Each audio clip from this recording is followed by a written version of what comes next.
Alors, le texte ici, c'est ce qu'on appelle du texte justifié. Ça veut dire qu'il colle de chaque côté de la colonne. Jusqu'à présent, on n'a pas fait ça, on a fait du texte en drapeau. Ça peut être intéressant du texte justifié. Et alors, quel est le style de paragraphe de ce texte? Eh bien, on peut aller voir. Il suffit de mettre le curseur dans le texte et on voit style de paragraphe 2 ici.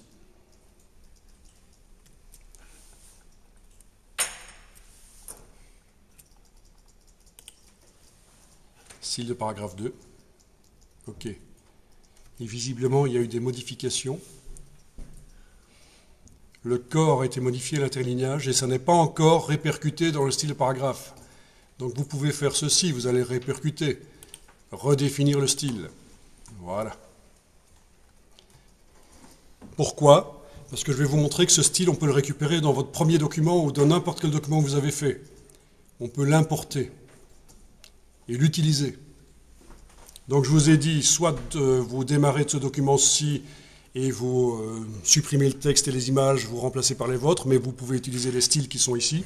Mais vous pouvez aussi récupérer ces styles dans un autre document. C'est assez facile. Je vais vous montrer la méthode la plus facile.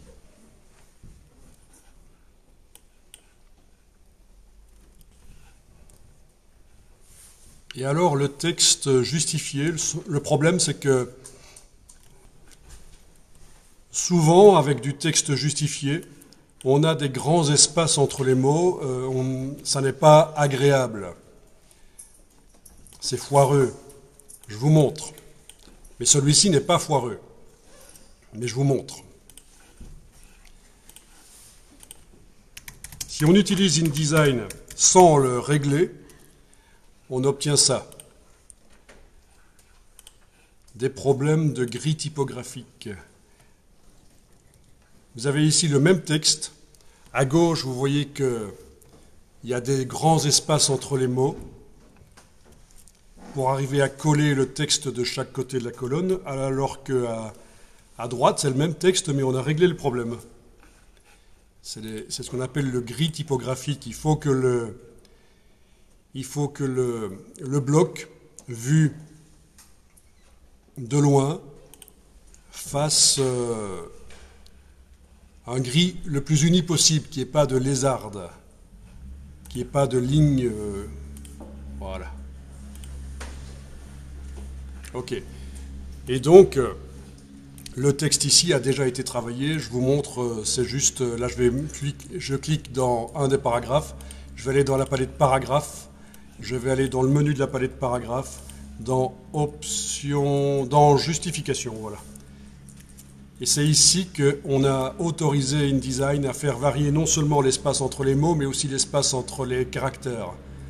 Et voire même écraser un peu ou étirer un peu les caractères en horizontal.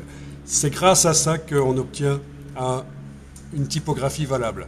Donc plutôt que d'étudier comment on obtient ça, ben voilà, je vous fournis déjà le document qui a une typographie valable et vous allez récupérer ça dans votre document de tout à l'heure. Il suffit de faire ça, vous prenez n'importe lequel des mots, vous sélectionnez, vous copiez, édition copier, puis vous allez coller dans votre document et vous allez donc récupérer le style. Le style devrait apparaître dans votre palette des styles. Le style ici, style de paragraphe 2. Ah oui, remarquez aussi que l'espacement entre les lignes est assez important. Ça aussi, c'est un système dans les magazines pour que ça ait l'air plus haut de gamme. On fait de l'espacement entre les lignes, voilà. Vous voyez? De grands espacements entre les lignes. Ça fait plus haut de gamme, c'est plus facile à lire, c'est plus agréable. Le texte que vous avez travaillé jusqu'à présent, dans votre document, les lignes étaient trop serrées les unes sur les autres, ça donnait pas bien. Ok, allez chercher votre document, le dernier là. Il est peut-être déjà encore ouvert.